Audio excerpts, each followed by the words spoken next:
Welcome to the real journey of the entrepreneur.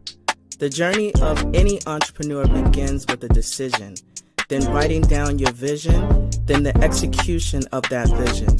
It is not for the faint of heart.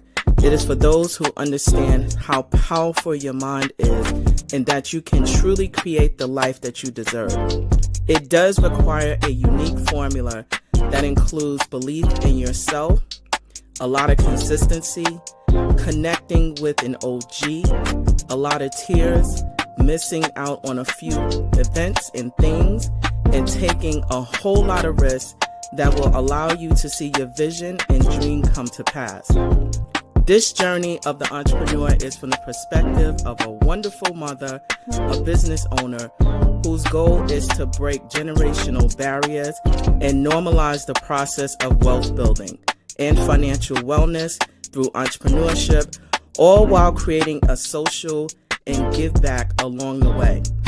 I am sharing this journey with you and invite you to share this process with me. Let's do this together. It's my own, but you have to feel comfortable to own it. Yeah, absolutely. Right? I will always support you. Thank you. Welcome to 11375. My name is Anita Pierce and I am your Chief Experience Officer. At 11375, we offer strategic alignment solutions specific to you and your business goals, and also connecting everything with social impact. So if you are looking for a really amazing organization where we help you to focus your strategy and connecting it with social impact, please do not hesitate to reach out to us. We are on all the social platforms, and you can contact us at 11375.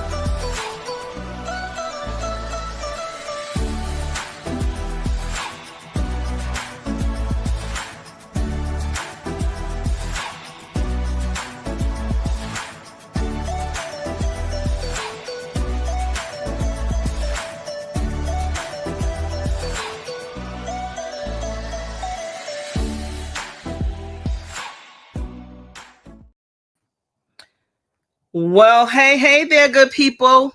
Hello. We are back for another episode of The Real Journey of Entrepreneurship. I am so excited to see you.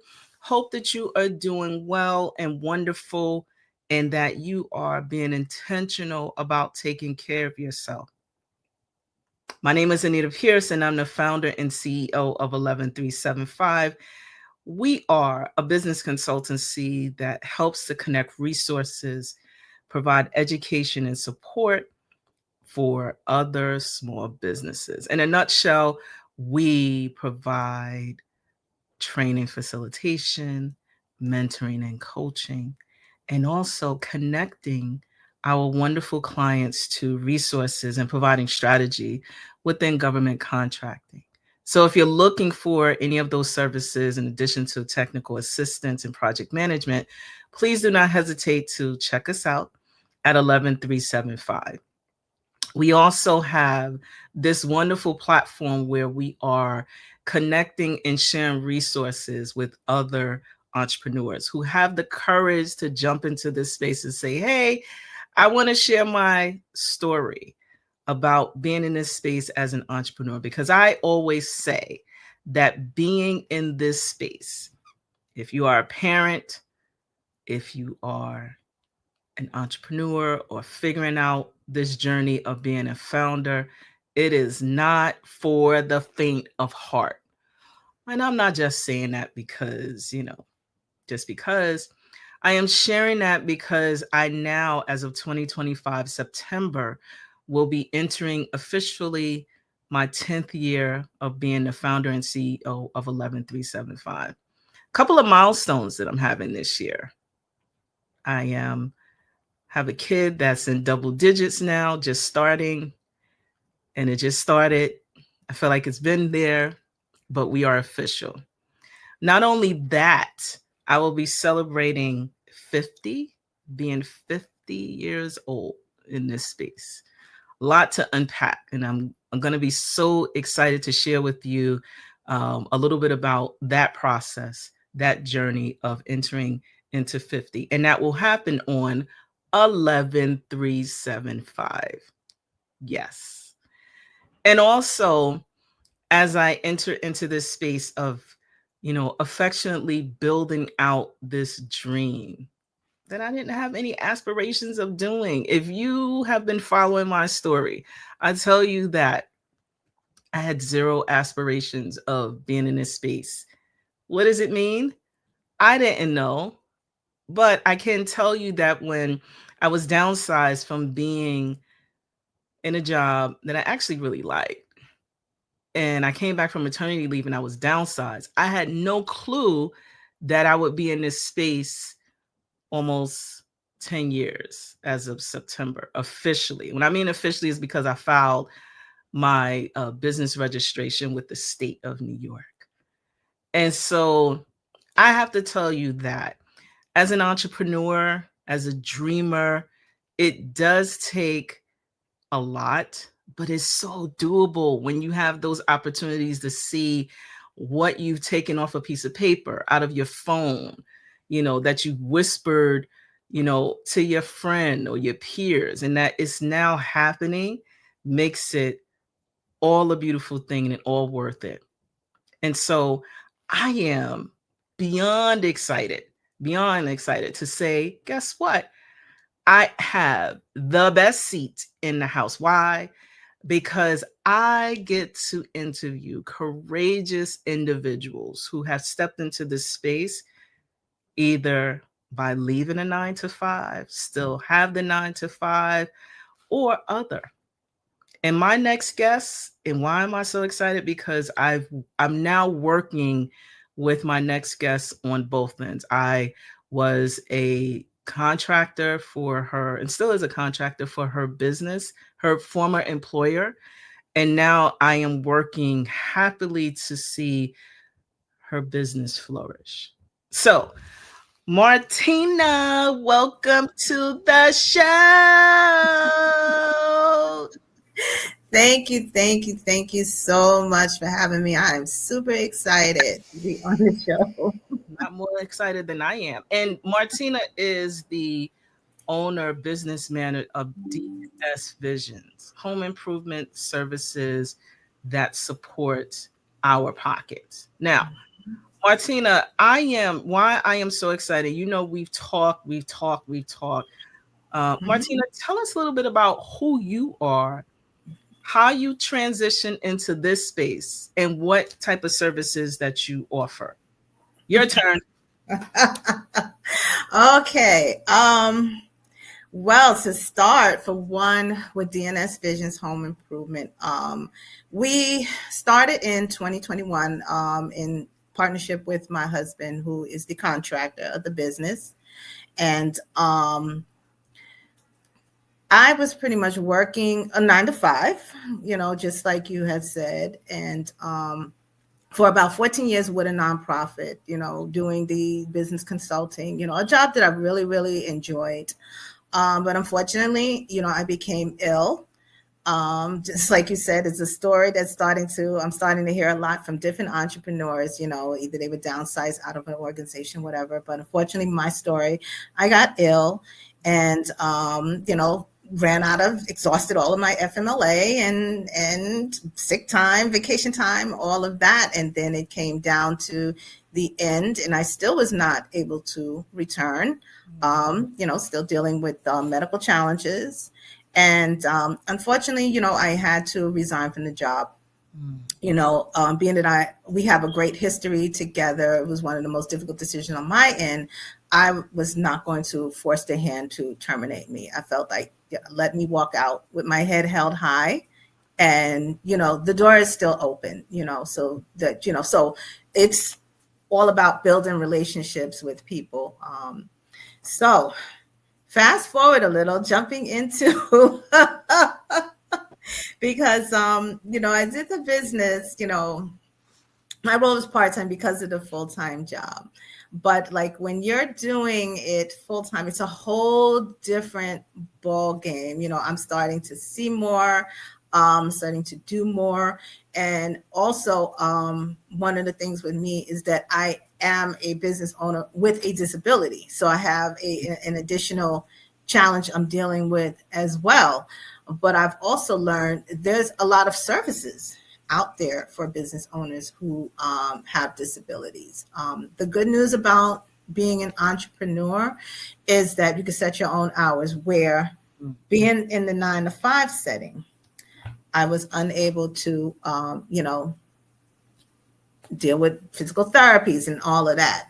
So just being an entrepreneur allows me to have a more flexible schedule.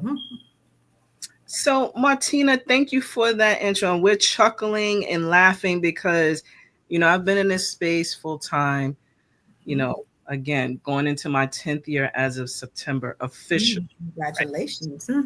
Thank you. But I can tell you, we chuckled about it when we say transitioning into the space full time. It looks a lot different, as Ms. Martina began to describe, that when you transition, whether I say appropriately, right? When I say appropriately or not, right? Because that can happen as well. You have to navigate a whole different space. But there was something that you mentioned about your time and how you're able to now say, these are the specific hours that I'm going to be working versus being locked in to a specific time. So I want to unpack that a bit before I do my follow-up question. What does that look like for you? You describe yourself as an entrepreneur who happens to have a disability. What does that look like for you? Well, for me, there's days really that I'm challenged with working. There's days really that I can't work, So having that flexible schedule, if I know that I am going to have a full day of personal things that I have to tend to, going to physical therapy, appointments or whatever, then I'll make sure, like say, for example, if I have to work on a grant, I'll make sure that I will plan that schedule out, appropriately and not overwhelm myself. When you're in a 9 to 5 space, you cannot do that. You are obligated to that employer. You're obligated, even though you may have some flexibility with the ADA or whatever, you still have to meet your job responsibilities. And it can really, really, especially if you're dealing with medical issues or whatever, it can really affect your health or affect the things that you're trying to do, even just to, get better. And that's what I was actually dealing with because prior to leaving my full-time job, I dealt with the medical issues for over a year. And so now you're in this space where you have the ability to at least create your calendar to help you to heal appropriately. Yes. And I want to tell you that requires some really forward thinking as you're transitioning into the space. Because what do you do within DNS Visions? I am the business manager. So I am responsible for, writing the contracts, making sure that we are in compliance, which I'm very, very, very big on when it comes to compliance. Like I don't cut corners for anything or for anybody. I am responsible for even searching for additional funding that the business might need to help support us. I'm responsible for even recruiting, like if there's additional help that's needed, recruiting people, hiring people, anything dealing with the business side, licensing, and making sure the insurance is paid, the workers' comp, very big on compliance because in this business, in the industry, there's a whole lot of people that's on your insurance, like certificate holders. So anytime something lapses, phone calls are made, emails are going out, and that could really affect your business. You don't want that type of negative activity. Right. And so, in doing a comma and, DNS Visions offers what type of services? We specialize in residential remodeling. So we do full kitchen, basement, bathroom renovations. We do sheetrocking, plastering, We do flooring, all types of flooring. We do plumbing fixture replacements, light fixture replacements. We also even subcontract with, general contractors, if that's needed. Anything dealing with residential properties, that's our specialty. And so I want to unpack that a bit because the construction industry, specifically for business, those who identify as businesses of color, what does that look like for you in terms of referrals, starting up access to capital? Okay. It's funny because that's one thing I've been dealing with over the past, I would say 2 to 3 months, maybe even a little bit longer. Okay. I'm finding that you're going to get a lot of no's before you get yeses. So that's one. Two, I had just happened to be blessed because even with all of the no's, it can be discouraging, but then something might come up, an opportunity might come up for me that I didn't expect it or didn't see coming. And in this space, trying to build business credit can be very challenging because you're trying to get credit, but you can't get credit because you don't have credit. So that's one of the biggest challenges. So I'm like, okay, so then you don't want to just pile everything up on your personal credit because you're trying to build business credit. But then after going through those challenges with the no's, we're trying to build a business credit. I realized I have to use my strength on the personal side to enter, just to get my foot in the door. And I actually was able to do that. I ended up getting denied an application I put in for Checking Plus in my bank that I bank with. That I have many accounts with in a good relationship, but because we don't have the business credit, and I didn't understand that. So they ended up giving me a loan on the personal side. So I took some of that money to start a secured business credit card with a different bank. So now my foot is in the door. So I want to congratulate you. And again, being in this space is not for the faint of heart. If you got that first no and you would have buckled and said, you know what, screw this, I'm not doing this no more, you wouldn't have gotten to figure out your yes. There are many ways, and I mean, and even though I have experience, there's so many ways to gain access to capital.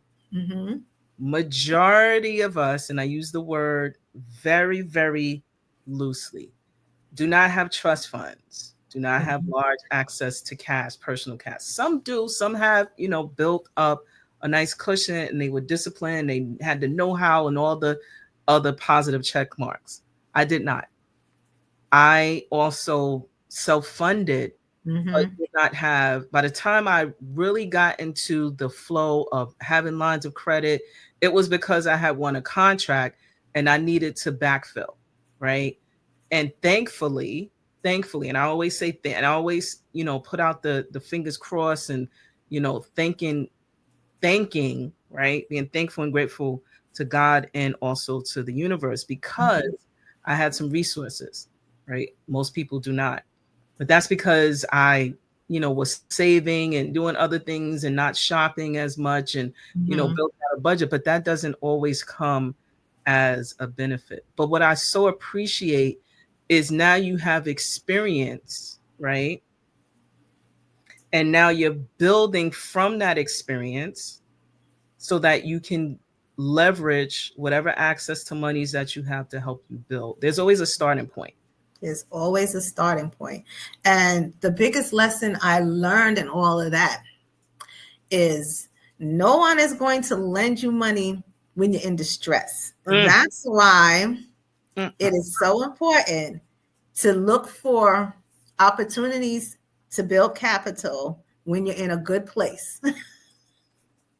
Okay, so let's hear that again on recap, right? So when you're stressed to trying to find a solution, that is that first of all, you don't make good decisions when you're under such pressure. Let me start with that.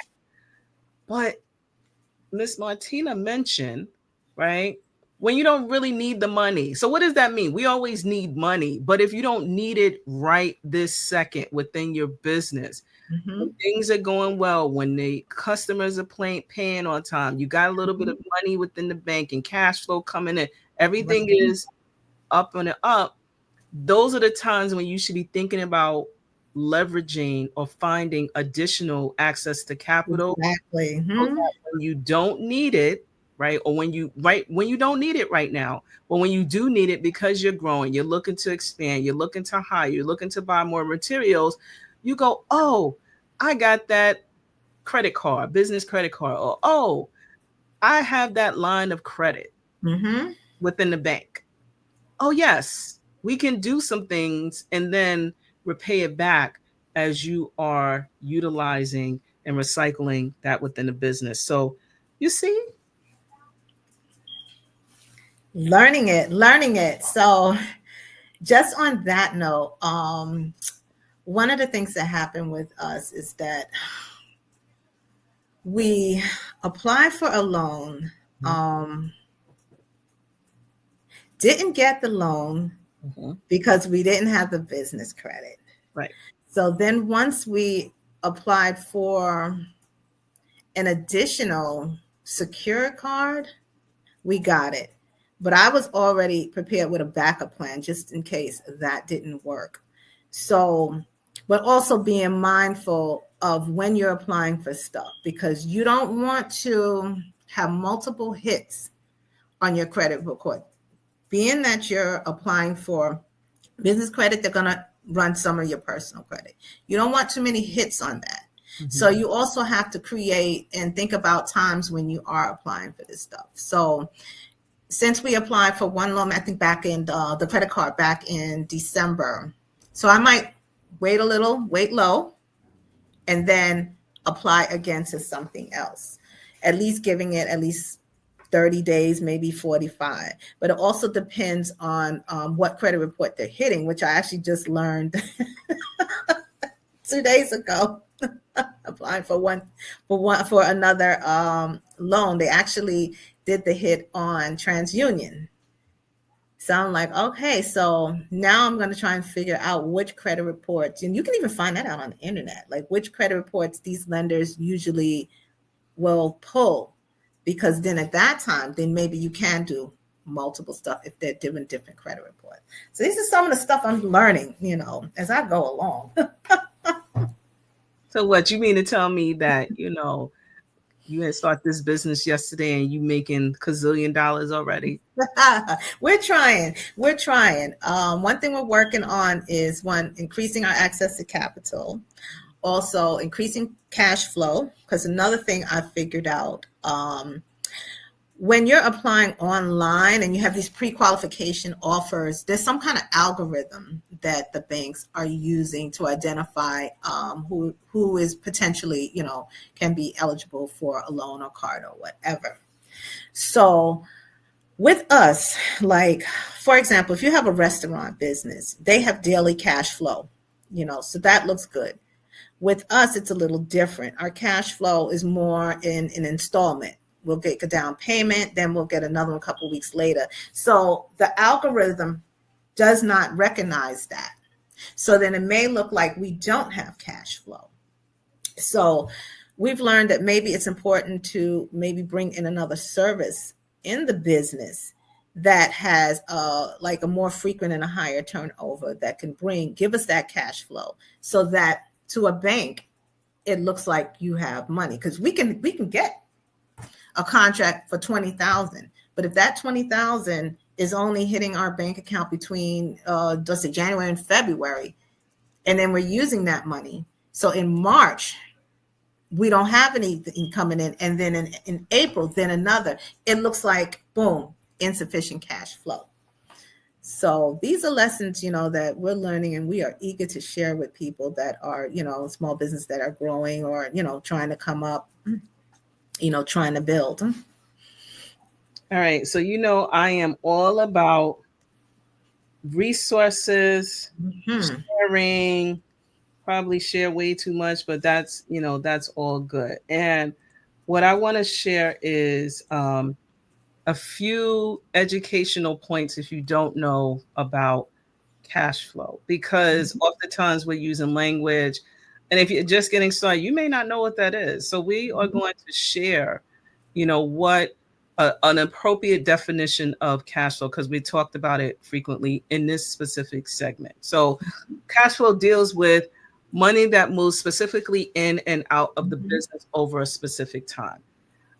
It is one of the key metrics, or um, key measures that lets you know how well the business is doing, right? So money that comes in and money that comes out. So I want to get a little bit more in depth talking about net cash flow and operating cash flow, the cash flow that inflows minus the total cash outflows.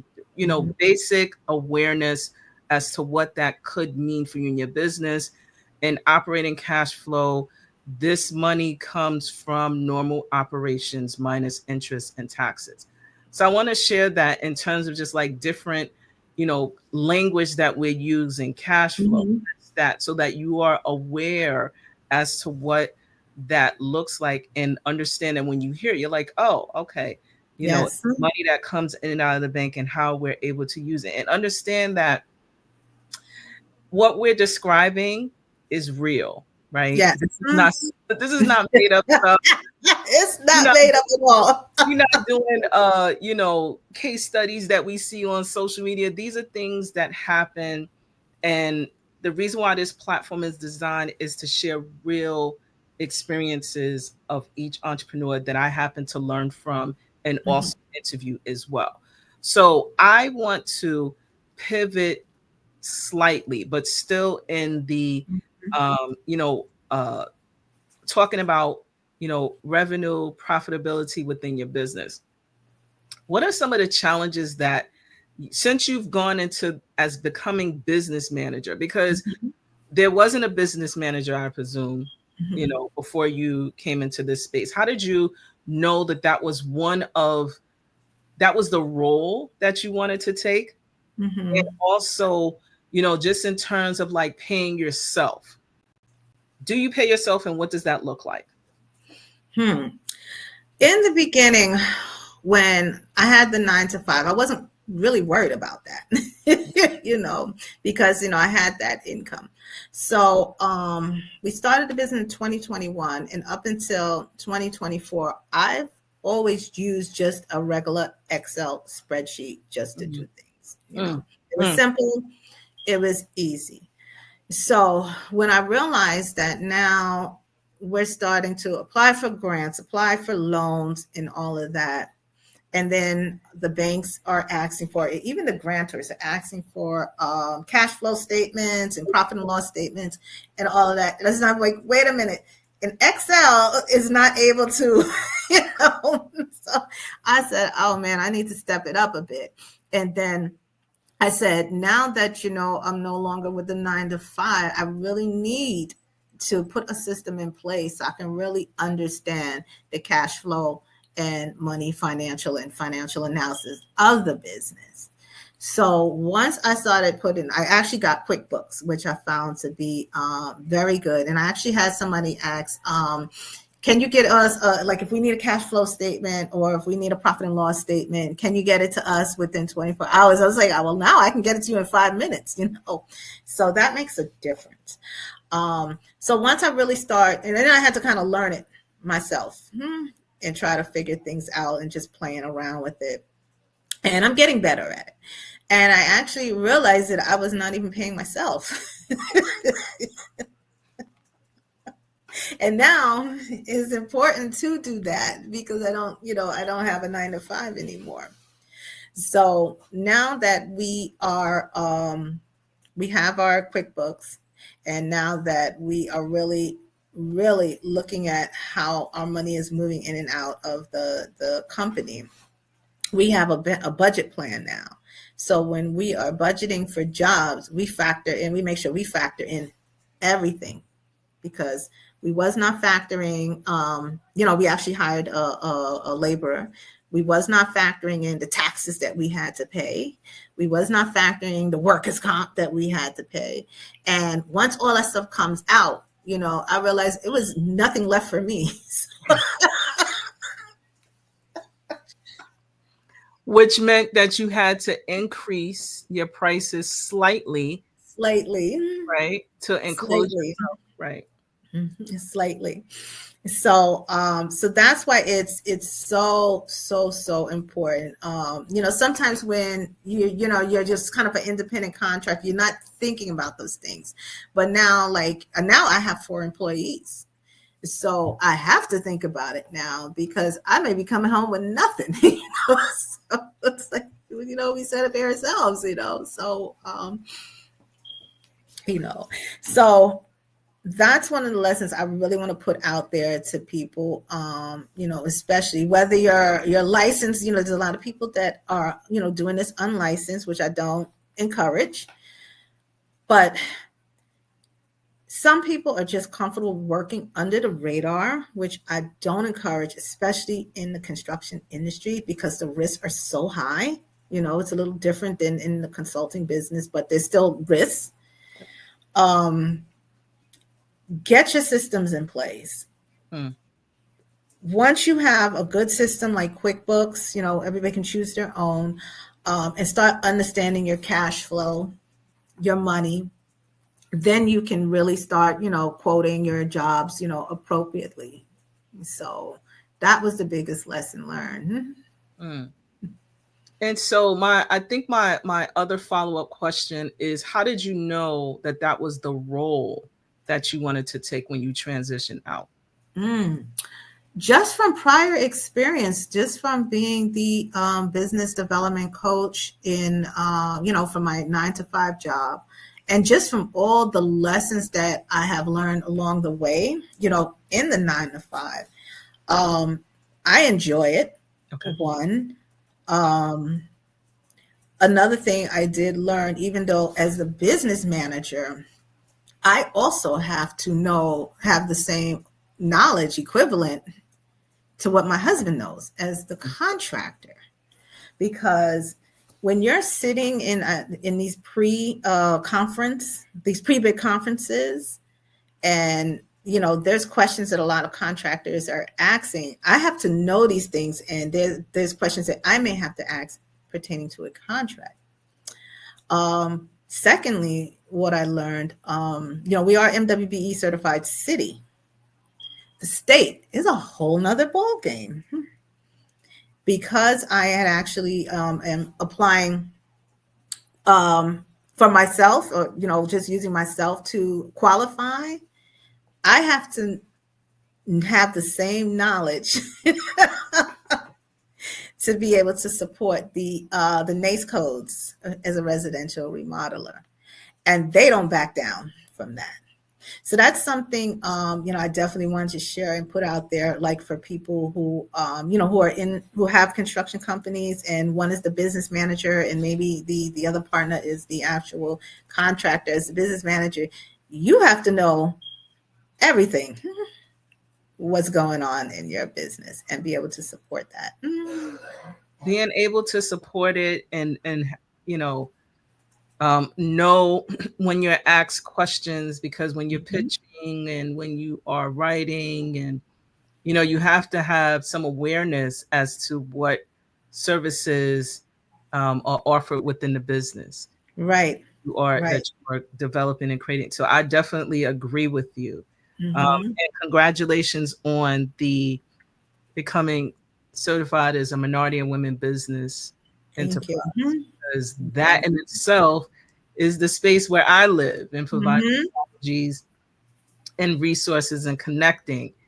And I can tell you that even that space. So Martina is like myself, huge on compliance. When I mean huge, because within the state of New York, there is a different process for LLCs. It's not just going to do your state formation and filing with the Department of State.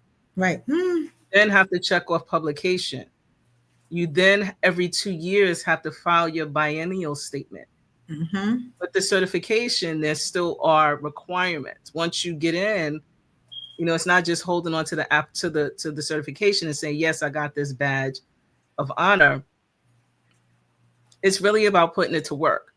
Right. But Right. every year you have to complete a notice that says that I am still doing business, Yes. working and actively pursuing contracts. So there is compliance checkpoints that Martina talked about, just saying, okay, I have these things. Workers' comp is huge Huge. within your business, but also within the government contracting space. You really, if you're working on a contract, they need to know that you have all these insurances that you may not say, oh, I don't need them, but you really need them if you want to Mm-hmm. within these different spaces. So what we're talking about is really getting started after you transition into this space and learning along the way. I can tell you, right, I don't care how beautiful the background is, there's a lot that I Well, still have to know, right? There's a lot that I'm still learning. mm-hmm. But you also have to have the courage to be able to step out and step in those spaces. So my other follow-up question, you talked about some of your financial challenges, right, Mm-hmm. that you've experienced thus far and that you're working through them, which I'm so happy to hear. How do you manage your staff? How do you also manage working with your spouse? Let's start with the staff first. um, the staff is pretty easy to work with. My son actually is on board. He's actually a personal assistant. Okay. I actually and he's really helpful in kind of doing the things that I'm challenged with, like going and picking up the mail. If we have a small supply to pick up at Home Depot, he can do that. Those are things that, like, on days that I can't do, I'm not feeling well, he takes over that role, which is great. I also have a wonderful marketing coordinator who I actually got from the Summer Youth Program last year. We actually had requested a construction laborer helper, and he was very transparent. He said, like, he knows nothing about this, but he's willing to do what he can. We're not trying to break any bodies. But then he happened to reveal that he was a marketing student in college, and I was like, really? It's like, we need help with our social media because we're horrible at it. He helped us clean up our act in the social media department. So we kept him. So he's a per diem worker. And we actually have a laborer. And then we just actually hired another skilled laborer. So the staff is actually pretty good. We kind of don't find them. They kind of find us. And it's actually a match made in heaven. We always believe in hire slow. Because the last thing we don't want to be stuck with is somebody that we're not happy with and somebody that's not happy with us. Right. How we manage the staff, we definitely treat people with respect and dignity.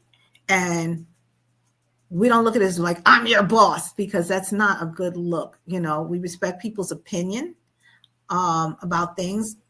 And a staff member can make a recommendation regarding a repair or whatever. And, if it's feasible, we go with it. So we work more as a family and a team. Okay. Right. So working with my husband is amazing. We respect each other's jobs. We also stay in our lanes, in terms of respecting each other's jobs. I kind of can't tell you how to hang sheetrock. Don't tell me, it's one of those things. And we respect it because, sometimes there's times like, you want to cut a corner, but I'm like, no, we can't do that because the risk is so much greater. I rather try to find, and this is an issue kind of like with workers' comp. We were trying to get a job together and the budget was strained. And to bring somebody, and back then we didn't have employees, so we didn't need the workers' comp because we were doing work ourselves. So we was exempt. We had the exemption certificate. So I said, well, if we bring this person on, even if it's one day, we have to pick up the workers' comp. And, sometimes, if you're not the one dealing with that part of the business, like you don't understand it. And I said, no, if it's 1 day, 1 hour, the risk, if that individual gets hurt, the risk is so much greater. I'd rather pay the little $200, for the workers' comp. And workers' comp, we actually have to pay as you go. So we're only paying when people work, because our employees are hourly. They're not full time. They're not part. They're hourly, so they do project work. And the workers' comp for our highest for our construction workers is $17.35 like a day. They're cheap. They're cheap, and we only pay when it's pay as you go. So it's linked to our payroll. So that's one thing I think people are kind of so scared about is, paying these extra expenses, but the risk is far greater. So just back to working with my husband, it's amazing. He's actually very proud of me that I'm learning more about that side, what he does. And I was taking a workshop and he was kind of passing by and he heard the instructor asking questions. And so he's like blurting out the answers. And like, he's just really proud. I'm like, thank you. Oh, and so you brought up a couple of things that, typically in consideration of starting into this space, right? Mm-hmm. Again, there are levels to this, right? Yes. So many levels. But I wanted to, before I lose sight, you talked about hiring members of your staff from, we're based out of New York State. They have some youth employment. Mm-hmm. And I want to unpack this just a little bit because I often hear, oh, I can't find staff. I don't have money. Like, so I am a person who says that when you are working with youth, young people who are looking to help you to grow your business, having specific instructions. If social is the thing that you're missing, and that that's not your strength, write up a job description, have them do it, become a work site through SYEP. Some of you, New York City, some Youth Employment Program, New York State also has an equivalent. And I'm going to tell you what it will cost you is time. Time. That's Time. it. Time. You're going to have to do a couple of timesheets, but the youth who are assigned to your job is paid by state funding. Some of you, so think about when you were younger, maybe you did, I did not. I'll tell that story another time, how I waited online and didn't get a job. I was so upset, but that's another funny story.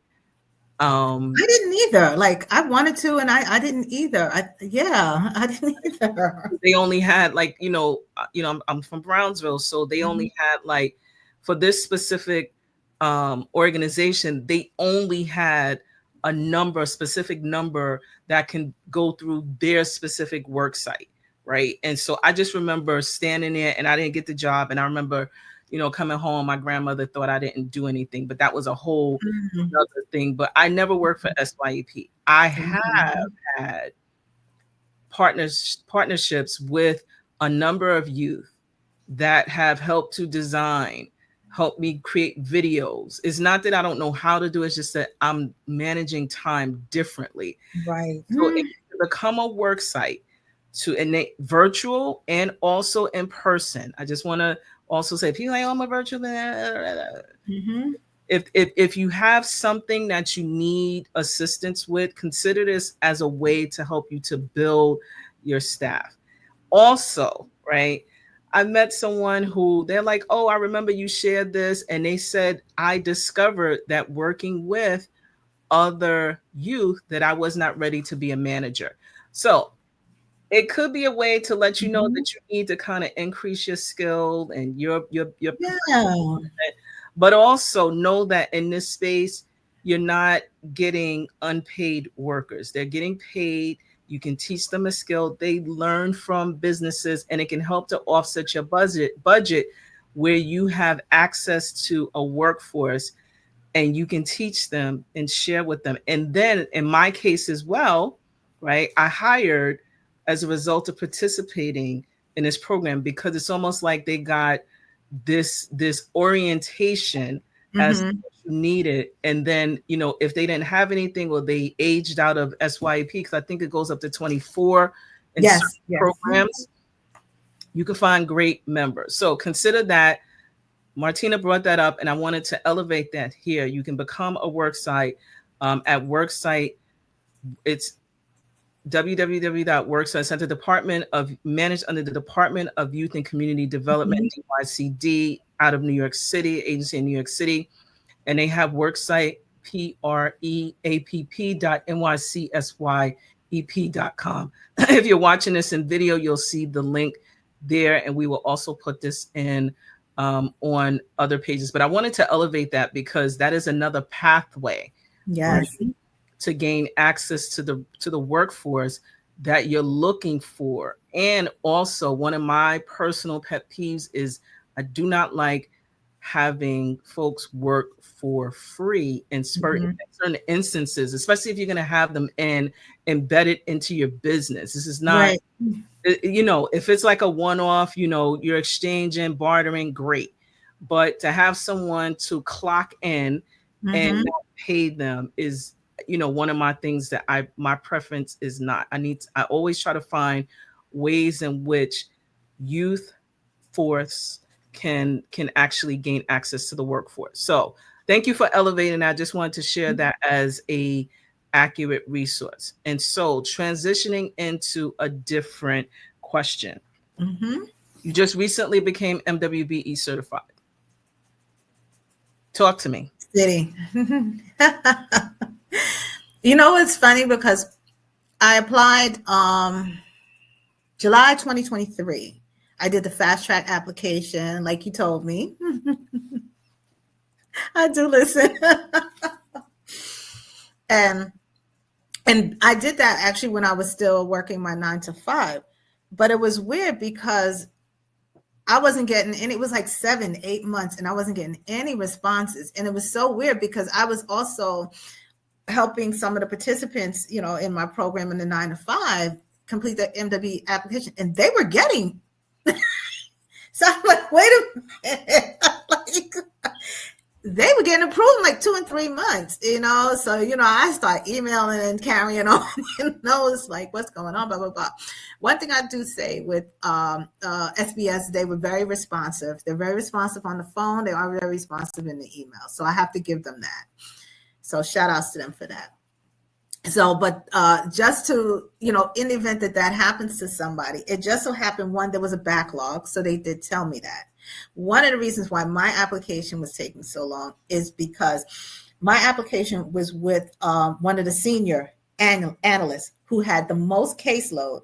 And then they just had hired a bunch of new analysts, and they gave them some of the caseload. So those people that I were helping, their cases actually just got shoveled over to some of the new analysts, and they got approved because they have no caseload. So I'm like, well, that's crazy. I said, but I'm glad, at least again approved. So finally, when I got approved, I was like the happiest person in the world. But then I was like, okay, now that I have it, like, what do you do with it? Mm. Which is, I'm finding that a lot of other people, a lot of other entrepreneurs, and they get it, like, not sure what to do with it. So I'm very happy that you offer those workshops on the government contracting space, because it creates a pathway for us to understand, to learn it, and try to figure out where you fit in. Because what I originally had applied for, my intentions of applying for it is actually has shifted since then, just from being in some of the workshops with you, regarding the government contracting. So now we're working on the state. Did the interview for the state, just waiting for that answer now. Now we are back again. I am in the space of ensuring you understanding the acronyms that we are talking about. So Minority and Women Business Enterprise, MWBE. Certification is state issued to help elevate credentials for contract and development. Yes. What does that mean? What does that mean, right? What does that mean? Yep. It means that you actually, in some instances, can do business with the city and state and I'm talking specifically with New York State, you do not have to be MWBE certified. I want to emphasize that you can conduct business with these the city, state. You do not have to be certified. There is a focal point, right, to increase opportunities for those who look like myself, look like Martina, look like others, also in general, women, right, to help to educate and gain access to contracts that we would typically left out of those spaces. So I want to be clear about what that looks like. And what I teach is differentiating the doing business with the city and also doing business as an MWBE. There's a vetting process that we have to go through. It's not just, yep, I'm here, fill out an application, take my stuff. There is a vetting process. There's documentation that we have to provide. You have to file your taxes. You got to be in business registered for a year. There was a certain, and it's not just that. It's, so Martina talked about really understanding the business that her husband is engaged in. Not that she's actually doing it, but she has to be aware of it. We have to provide resumes, and there's a whole checklist that we have to be just to enter into that space, right? And then once you get it, right, I tell people when I find out, when I do research during my coaching sessions that you are certified and you have not activated, I get annoyed. I get annoyed because you're letting me know that you work really hard to go through all this vetting. They want your blood type, and I'm using that in exaggeration. And you're just sitting on this certification and not engaging. So that's when my specialties come in. We talk about strategy. We talk about how to build relationship. We talk about business capability statements. We talk about all the things. And also we talked about access to capital and cash flow. I talk about preparing because for some agencies, you may not get paid for a while. Yes. To make sure that, you are, and it's not every, right? But there's some agencies that, for some reason, maybe because of, whatever they may be experiencing, you don't get paid, put an invoice and you don't get paid on Friday, Monday to Friday. That's not real. Right. However, within the space that my experience, and I teach from my experience, and I'm like, I don't want people, I'm encouraging members who have trusted us for coaching to go in and not be aware of these gaps because they do exist. So the Minority and Women Business Enterprise certification is good as long as you use it. Yes. If you don't use it, it's just I went through this and that's that. Use the certification, gain access to the additional resources. And I will share my story in just 2 minutes or less. When I became certified, I went through all the classes. Some of them are boring. Some of them are phenomenal. They have webinars. They have this, they have that. And I found specifically a thing that worked with me. So Martina also mentioned the Department of Small Business Services, right? The Department of Small Business Services, they are the agency that helps small businesses, right? Our tax dollars are somehow intertwined into anyway, right? And what I love about, right, working with individuals who I've built relationships with, right? It is for our benefit to take time to invest in ourselves. When I mean that this department has so many resources, I'm not making this stuff up. This is how I learn about what to do, what not to do. And this is something that you can take advantage of. They're the agency in New York City that's responsible for the certification for Minority and Women Business Enterprise. And so they have classes, online classes, and they have individuals such as myself. You may see me popping in, some of the classes and teaching because I am a MWBE certified business, and then I can gain access to being a consultant or bidding on contracts that come through one of these specific agencies. So when we talk about the Department of SBS, right? We're talking Mhm. from a perspective of when you're just getting started, you do not have to pay me, right, to do this stuff, right? I learned because I took time to invest in things that were already paid for through my tax dollars. I Mhm. say this Mhm. all the time. And people want to take shortcuts. There's no shortcuts to this It's stuff. no shortcuts. And so And yeah, so go ahead. mm, I didn't mean to cut you off, but let me just piggyback. Yep. Because SBS also has a whole component Right. for construction. Right. And when I was doing my 9 to 5, I didn't know that. I didn't know that. It was something that I went to, some information session I went to, and I learned that. Also, one of the representatives from SBS, when I became certified, had reached out just to make sure my NACE codes and just to meet with me and just go over everything. So that was really nice. And with their service, they have a whole component that deals strictly with construction, and I highly encourage, especially if you're a small business in construction, you're trying to build, take advantage of those free services. Why?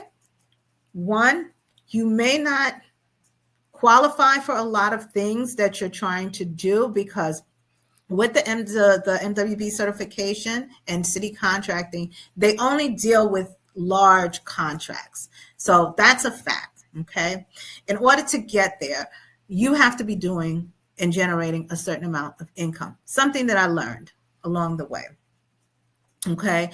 So go to some of these info sessions that they are having, pre-bid sessions. Like it may be something in government contracting or construction that you don't qualify for. Okay. Attend. One, attending, you meet people. Two, you learn what's needed for that.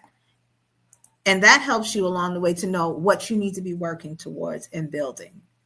And you may see, you may even learn something else. You may find out, oh, there's a gap in something that's needed. That's a lot of contracts are out for a particular service or whatever that's needed. Maybe I can go pick up an extra skill so I can get in the door. So it's all about getting in the door, meeting people, because these info sessions are free. So attend. I am always showing up in their bonding. They have this info session about bonding. I'm always showing up there because right now, one of the challenges we have is that we don't qualify for bonding.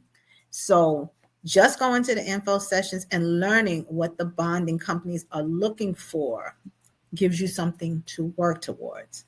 Another thing I am always attending, they have this frequently, is accounting, QuickBooks for construction, because QuickBooks has a whole another program specific for construction. If you're doing large scale constructing, general contracting, you definitely need to get that. I show up in that all the time, and there's participants that show up in that all the time as well, because it's a lot to unpack. It's an 8-hour workshop, a lot to unpack, but I've also gained some valuable lessons from it.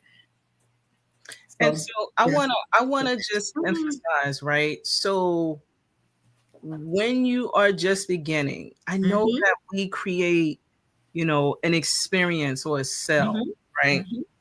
But I'm also realistic in saying that in the beginning, if your budget doesn't lend to it, sit through the classes, like learn that is professional development that Yes. you and your staff can take, and it's all included somehow, some way, the tax dollars that we pay and funding that goes towards the Department of Small Business Services. So again, we are not paid advertisers. We're Mhm, sharing very realistic experiences that we have. And the agency that does for New York City is the New York City Department of Small Business Services. You can nyc.gov, and you can find them and other agencies as well. And again, mhm, minority, what we talked about, minority women business enterprise MWBE certification. It's issued within the state, so you can get it state and also city. You can, elevate it through other agencies that are federally funded. And so they still exist within New York State. And if you have it, please take advantage of utilizing the certification. Mhm. Doesn't make sense That's for what it to it's stay. there for. That's what it's there for. Mhm. So, Miss Martina, Yes. we come upon the ending of our conversation, which told you it was just like sitting on the couch. What encouraging words or realistic steps that you can offer for those who are interested in transitioning into business? Mm. Biggest thing is network. Network. Learn, attend workshops, learn because being a business owner is a continuous learning process. It's not going to stop. It's going to be so many changes. And once you're in that space, share the knowledge with other people because I feel like the lessons, even though we've had a lot of challenges, I feel like there's a reason we're going through these challenges because we're the ones that have to knock down all these barriers to let someone else through. Mm. And another thing, it's unfortunate that like sometimes in this business, in the construction industry, it's kind of a dog eat dog world. It is what it is, that people are so scared to share the wealth. Don't be afraid to share the wealth. Like we don't have a problem when we have an employee that leaves us and wants to go and start the business. We'll help you because we know that employee is starting their own business. We know that's somebody that we can call that we trust to do a subcontracting, There you go. to be a subcontractor with us for a project that is too much for us to handle. Mm. And so don't be afraid to share. Don't, and it's unfortunate because sometimes with minorities community, sometimes people like to keep others down. And that's not good. That's not healthy. Share the knowledge, help a friend, and move into the space together. It's better when it's collective and it's more voices. So that's the message that I want to put out there. Also, don't be afraid of compliance. I don't know why people run from it, but if you're going to be in this space and come into an entrepreneur space, whether it's part-time or full-time, you have to do the compliance. The risks are so much greater when you don't. Okay. And there you have it. Congratulations, right? So Thank I'm going to you. congratulate Martina on a couple of fronts. One for, transitioning into her business full time, DNS Visions. And also, secondly, Martina had the opportunity to sit with me for 15 weeks in a beautifully designed healthcare accelerator Mm-hmm. through in partnership with Brooklyn Community Collaboratives and also Hunter College Urban Policy Team. Mm-hmm. And I have to tell you that I got to know more about Martina visions and goals, but I'm also, super proud of the courage of just stepping into this space. This is not for anyone. You think Mm-hmm. that It is not. that is and I'm saying is, but it's doable, right? It's It's doable. so doable. It's There's a doable. Mm-hmm. there's a couple of components that I want to share. You got to take care of yourself through the process, Mm-hmm. mentally, physically, spiritually. You got to find you a crew that understands business language that can help navigate. I still get text messages from folks that want or emails. Can you Mm-hmm. help me with this? Yup, you do X, Y, and Z. Or if I don't know, I'll put it on the to-do list to find out, or I will say, go to this person or this thing, right? Right. Right. Sharing resources is not optional. So I like what you mentioned in terms of network, continue learning, share the wealth of information, help a friend Mm-hmm. who's interested in going into business, and don't be afraid of compliance, right? Don't Mm-hmm. be a gatekeeper. You know, Right. it's not, here's the one thing that I'm going to say, right? And I'm going to say this with my chest. And those from the Goldman Sachs 10KSB, I know y'all chuckling, but I'm saying it with my chest, right?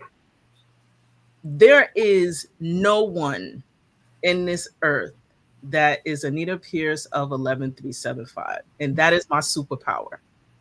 That is my superpower. There is no one in this earth, in this space, that is Martina. And that is Martina's superpower. So, Mhm. me personally, I don't care about sharing, right? Because I Mhm. know that you can duplicate, but you will not do it exactly how I do things. And that is why Right, right. Mhm. I am okay with, all right, so what? You want to do a podcast, but you can't interview like it's I'm me. Martina's. Right. Exactly. Mhm. And so Exactly. in the space of sharing, I share with abundance because I know it's going to come back to me. And it hasn't, that model that I follow about my life has Mhm. served me so well. And so when I tell you and Miss Martina tells you boldly, don't be a gatekeeper. Don't be a Don't be gatekeeper. a gatekeeper. Not to be on the earth unless you live on Mars someplace. The earth is a circle and it's going to come back to you in abundance. So Miss Martina, we're at the end, right? But I wouldn't be Anita if I didn't ask you some rapid questions. You ready? Okay. Ready. So these days, what are we doing? Pizza or burgers? Oh, pizza. Smoothies or ice cream? Smoothies. Are you taking naps these days? No, but I need to. If you see me napping in the daytime, it's something wrong. That's the one thing that I when I don't know what it is, what it was, but I build in naps these days. So that's why I'm I need to. a little bit more fluffier. So, what is your one word of the year? Success. Success. Success. Success. Success. I love it. Mm. So, I want to tell you that if you don't know DNS Visions Home Improvement LLC, you know it now. You Please be know it sure now. to follow, like, share DNSVisionsLLC.com. Make sure you book and pay appropriately. They do have a really good reputation, and Mhm. they also have a really dope now manager who is helping to lead the charge in all different ways. I'm super proud of you, Martina. I am looking forward to more successful stories that you have as you work through all of the challenges, right? Yeah, But I thank you. also want to highlight the words of the OG Martina. Network, continue learning, share the wealth of information, help a friend who happens to be interested in into business. Do not be a gatekeeper and do not be afraid of compliance. Yes. On that note, Martina, thank you so much for joining the real journey of entrepreneurship. You are Thank so welcome you. to come back Thank you. anytime you have any updates or want to share or give expert advice, please do so. I'm sending you Thank you. virtual hugs and kisses, and I'm just beaming because you are so dope and awesome. And you know I tell you that frequently, but you really are. And thank you so much for joining today. Thank you so much for having me. Alrighty then. Take good care. Thank you. Bye bye. So, friends, we are here sharing with you another dope and amazing entrepreneur who transitioned into the space from a 9 to 5. And I'm going to reshare some of the resources that was talked about. One, becoming a worksite through the Department of Youth and Community Development. If you are looking to staff up and you do not have the high budget at that time, this is a great opportunity to help to gain access to our youth. They get paid. It doesn't impact your budget. It does impact time, right? That you have to have those systems set up in order for them to be able to work appropriately. And some things you can have them do, which is, administrative stuff. You could do social media. research. There's so many things that you can create within that space that will help them to gain access to learning from an amazing business owner and also gaining skill sets for their future workforce. Want to also share, we talked about the Minority and Women Business Enterprise Certification. DNS Visions just recently became New York City certified, and they are looking for opportunities to work in that space. They are in home improvement. So if you are looking to hire as a subcontractor, that is one of the organizations through DNS Visions that you can support. We also talked about the Department of Small Business Services, right? I know if you've been following me, I've been saying how I began my journey. I was a student and still am a student of things that I don't know. I lock into the webinars there. You may see me there as one of the facilitators. And I can tell you it's a way to learn and gain access to information that you did not know. And again, this is a part of your professional development. Take time to learn. Take time to have your staff go through these classes. They're there. They're there for our benefit, your benefit. In the words of the OG, Miss Martina, continue to network, continue learning, share wealth of information. Don't be a gatekeeper. Help a friend who is interested in going into business, and do not be afraid of compliance. That is not optional. You can check out Martina and her team at dnsvisionsllc.com on the social platforms as well. And I would be remiss not to talk about what's happening in my space, because I talked about 10 years of being in business. That's happening in September officially. But since my child is now in double digits, I'm celebrating as of now. So welcome to the 2025 Full Circle Business Brunch Experience. This is the fourth annual. If you see a QR code, I think it's up this way, I think it's that way.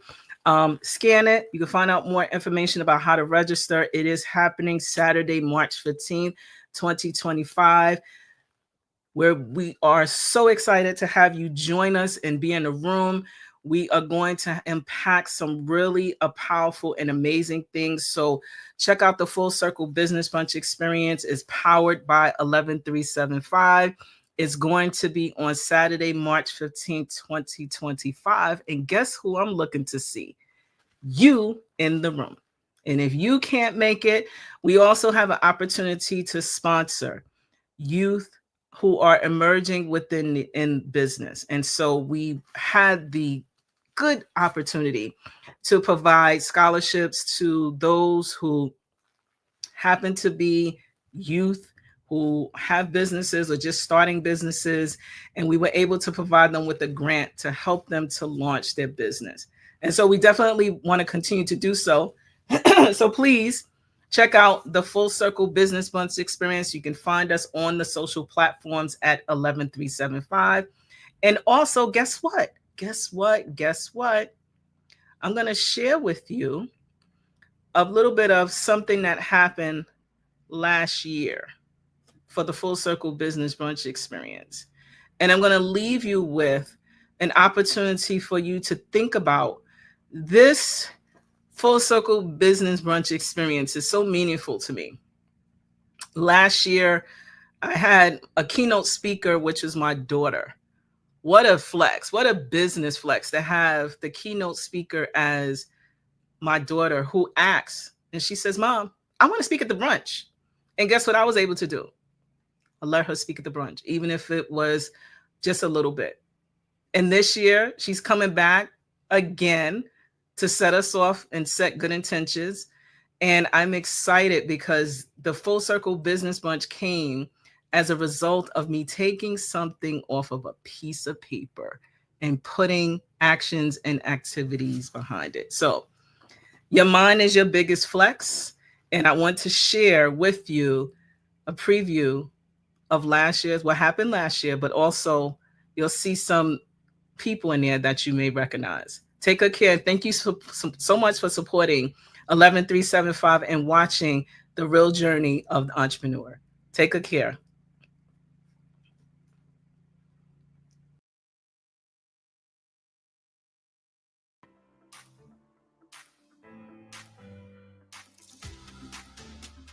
Hello, I'm Savannah. Welcome to our third annual Full Circle Business Brunch.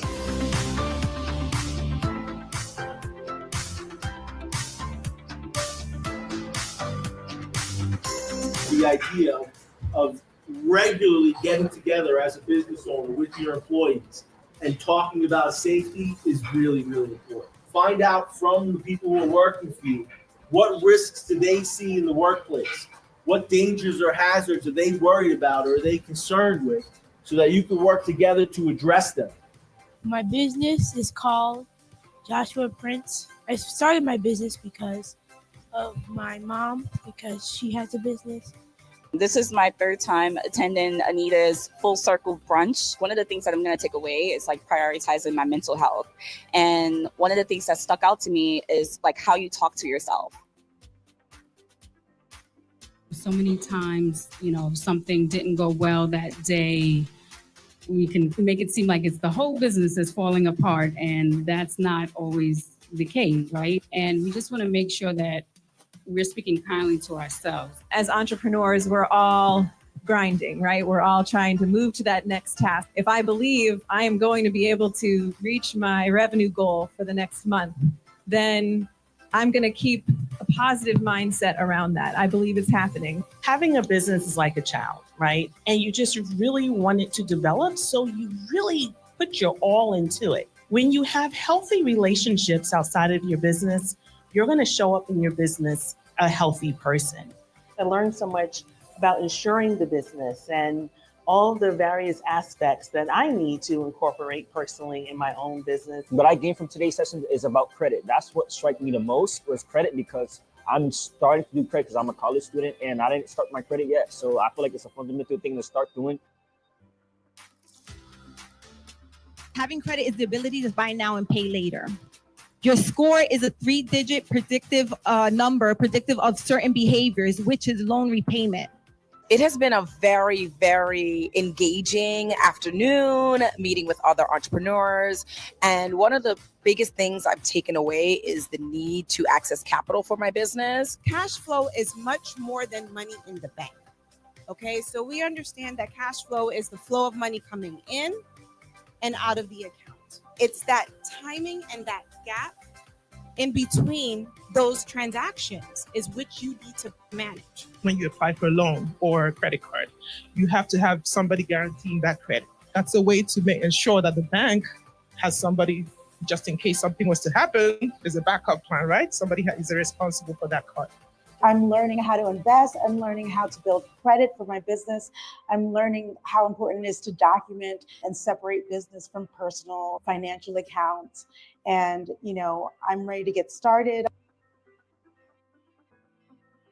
When starting my first business, nobody taught me about investing. Is there a different mindset between being an entrepreneur and being an investor? It depends on what you are investing in. Are you investing as a passive investor or as an active investor? That changes things. Are you investing with excess capital or the money you need to get back tomorrow? I am full of joy and gratitude and want to thank you all for taking time to invest in 11375.